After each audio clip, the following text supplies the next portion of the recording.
Hi everyone, welcome to the lecture number 2 of unit number 3, higher order differential equations. In this lecture, we'll start with the differential equation of any nth order, okay, any order n.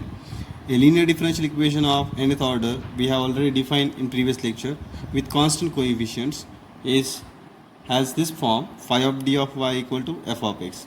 If f of x is 0, it is called as homogeneous differential equation, and f of x is whenever non-zero, it is called as a non-homogeneous differential equation. Okay, now we are going to solve this type of differential equation. We have discussed the formula also of a general solution. The general solution, in short, we can denote it as g dot s dot. General solution of equation 1 plus particular integral. Okay, and the notations used for this is y subscript c plus y subscript p. Okay, so whenever we want to find the general solution of a linear differential equation of nth order with constant coefficient, we need to calculate this yc and yp, and once we put yc and yp here, we'll get the general solution of the given differential equation.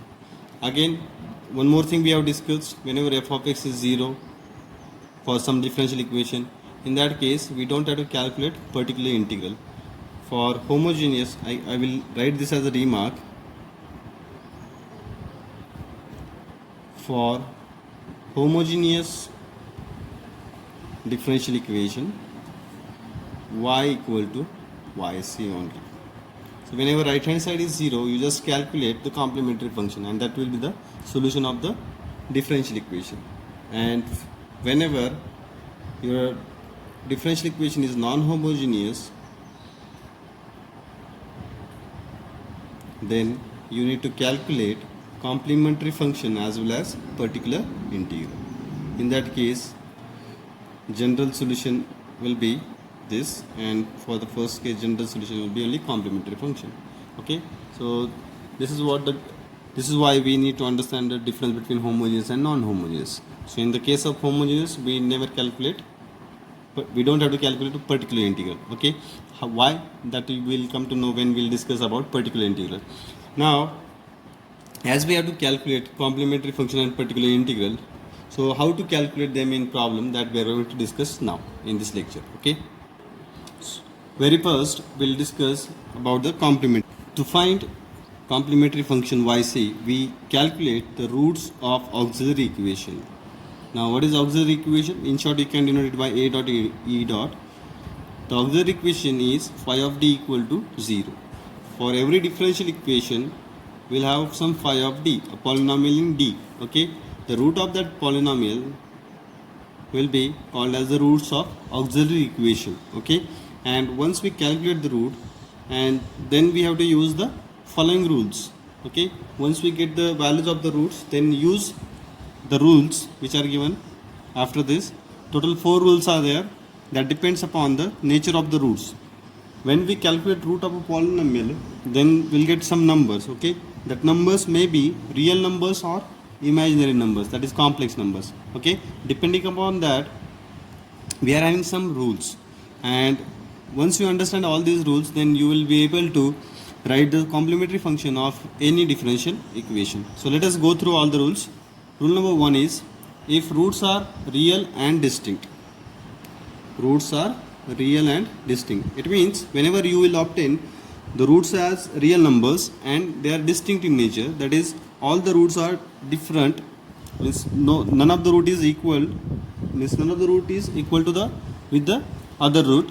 In such a case, we'll have this situation: if m1, m2 dot dot dot mn, where all of m1, m2, mn are real numbers, are the roots and they are distinct.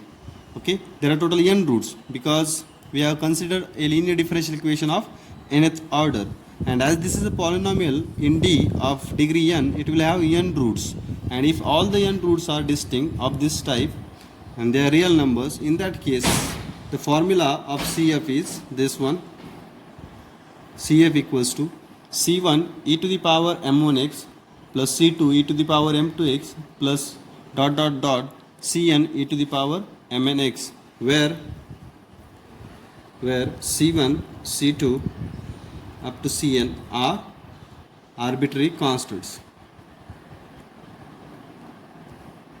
Arbitrary constants. These constants we have to write in the solution, because the general solution of a linear differential equation of nth order contains n arbitrary constant in the final general solution. This is one rule. Whatever order of that differential equation is, that many arbitrary constants we have in general solution. Okay, and all the arbitrary constant we write in the complementary function itself. Okay, so here as we have considered the nth order differential equation, we have used n arbitrary constant. Okay, and for every root one arbitrary constant we have used in the multiplication. This is exponential function. In the power of e we are having m1 into x.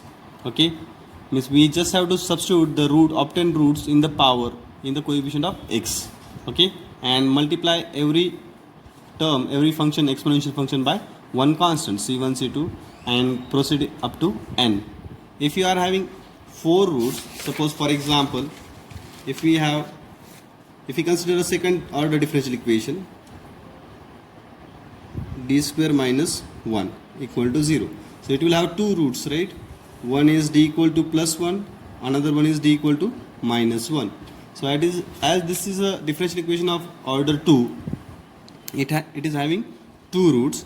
Therefore the CF of this differential equation will be, we have to use 2 arbitrary constants. Okay, so first arbitrary constant is c1 into exponential function. In the power of e we have x. In the coefficient of x we put first root. 1 into x is x.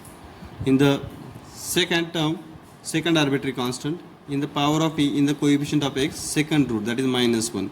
So if you multiply by minus 1, we'll have minus x. So this is how we can write the CF for this situation. So in this way we are going to write the complementary function whenever we are getting the roots of a auxiliary equation as real and distinct. Okay, so this is the rule number 1, and this is very easy to handle. Now next one, rule number 2 is quite tricky.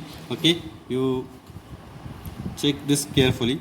If roots are real and repeated. Okay, so the meaning of this line you need to understand. If the roots are real and repeated, it means not all the roots are repeated. Some of the roots of the polynomial have equal values. Okay, that is the meaning of roots are real and repeated. And all the roots has to be real. None of the roots should be imaginary, that is complex. Okay, in such a case we can use rule number 2.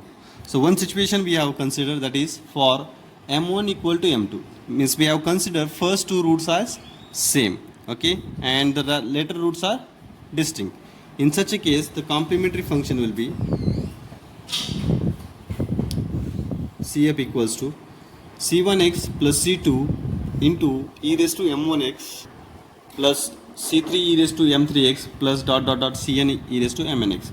Okay, so first 2 roots are repeated.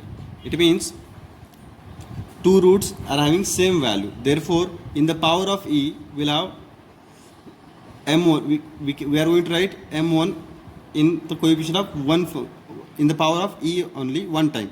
Okay, but the number of arbitrary constants should be equal to n. Means we need to keep in mind that number of arbitrary constants also has to be equal to n. Okay, now, and in this case the coefficient of that root, whatever root is repeated in the power of e you are writing, in the coefficient of that particular function we have to write the constant in this form, c1x plus c2. How this has come? It has come from integration. Okay, so that is not needed to discuss here. So you just need to memorize this formula. The coefficient of e raised to m1x is c1x plus c2. It's 2 constants for one root, because this one root is repeated twice. So but it is not like c1 plus c2. Okay, it is c1x plus c2. In that way you have to write 2 constants, and later on the remaining roots are distinct. So for every root only one constant, c3 up to cn. Okay, now in the same case it may happen sometimes your root is repeated 3 times. Suppose your first 3 roots are same and the later roots are distinct. Okay, in that case, if some root is repeated 3 times, in that case, in the coefficient of that root, means in the coefficient of e raised to m1x of that root, we have to write the constant as c1x square plus c2x plus c3, which is the second degree polynomial. Okay, this is the first degree polynomial. When root is repeated twice, write the first degree polynomial of this type c1x plus c2. Here, if the root is repeated 3 times, then write the polynomial of this type c1x square plus c2x plus c3. And if the root is repeated 4 times, start from c1x cube, then c2x square plus c3x, and then c4. Okay, so this is how you need to write the coefficient whenever that particular root is repeated. Okay, and it may happen in one polynomial, one root is repeated twice, one root is repeated thrice. Okay, in such a case also, we are going to, in both cases, we can apply this particular rule. For example, d minus 1 square equal into d minus 2 cube equal to 0. Here we are having the roots of this polynomial. The degree of this polynomial is 5. So there are total 5 roots, in which one root is d equal to 1, which is repeated twice. D equal to 1 is repeated twice, and d equal to 2 is repeated 3 times. Okay, so total 5 roots, out of which one root is repeated twice, one root is repeated thrice. So in this case, CF will be, for the first root, there are it is repeated 2 times, so the constant for the first root will be c1x plus c2 e raised to x, 1 into x.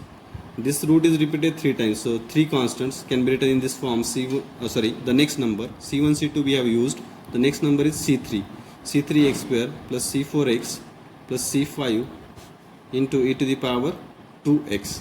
Okay, so this is how we can write CF in the case of repeated and real roots. Okay, now the next case, if roots are imaginary. Now one thing we know about imaginary roots, when imaginary roots comes, whenever we take square root of negative numbers, okay, at that time negative numbers, at that time imaginary value we get. Okay, means whenever we take square root, at that time we get imaginary roots. Square root, the meaning of square root means we get 2 values, one is plus and one is minus. Okay, so whenever we'll obtain imaginary roots, we'll get the imaginary roots in the form of a pair of imaginary roots, we call it as, and that pair is of the type d equal to alpha plus minus I beta, where alpha is real part and beta is imaginary part of that complex number. So for one such a pair, so whenever we get one such a pair of complex root, so for one such a pair of roots, how we write CF? So it is having 2 roots, so number of arbitrary constants for 2 roots are 2. So that can be written in this form, e raised to alpha x. So alpha is the real part into c1 cos beta x plus c2 sin beta x. Beta is the imaginary part, and c1 and c2 are the 2 arbitrary constants. Okay, so for 2 roots, 2 arbitrary constant. This is how we can write CF whenever we have imaginary roots. And this rule we have written only for one pair of roots. Okay, one pair of complex roots. Now if this pair of root get repeated, suppose this pair of root is repeated twice, in that case the total number of roots will become 4. Okay, and in that case complementary function will be e raised to alpha x as it is, and this alpha cos beta x coefficient will contain 2 constants, and the sin beta x coefficient will contain 2 constants, and they will be of this type c1x plus c2, and here c3x plus c4. So whenever the pair of roots get repeated, total number of roots will become 4. Therefore, it must have 4 arbitrary constants in the solution. Okay, so this is how we can write CF for imaginary roots and when imaginary roots get repeated. Okay, now for example, if d square plus 1 equal to 0 is the polynomial, then d square equal to minus 1, then d equal to root of plus minus root of minus 1, which will be equal to plus minus I. Okay, so for this polynomial we have obtained the roots as plus minus I. It means alpha equal to 0 and beta equal to 1. Okay, so for this pair of roots, CF will be e to the power 0x e raised to alpha x c1 cos beta x plus c2 sin beta x. Here beta is 1. So finally e raised to 0 is 1, c1 cos x plus c2 sin x. Okay, now if I take square of this bracket, if I take square, so total degree of polynomial will become 4, means total number of roots will become 4. And for repeated factor, as this bracket is repeated, so this pair of root will get repeated one more time. So total number of roots will become 4 and total number of constant will become 4. Hence CF in that case, what will change? The number of constants will change. Instead of this C1, we are going to write C1x plus C2 in that case, cos x as it is, and C2 will get replaced by next constant C3x plus C4. In that way, we'll have 4 constants. Okay, and if this get repeated 3 times, so total number of roots will be 6. In that case, this bracket will replace by c1x square plus c2x plus c3 and so on. Okay, so this is how we use the rule number 3 and rule number 4 in example. So this is from this lecture. In the next lecture we will start solving examples, some example of complementary function, and we'll discuss the method of solving particular integral. Thank you so much.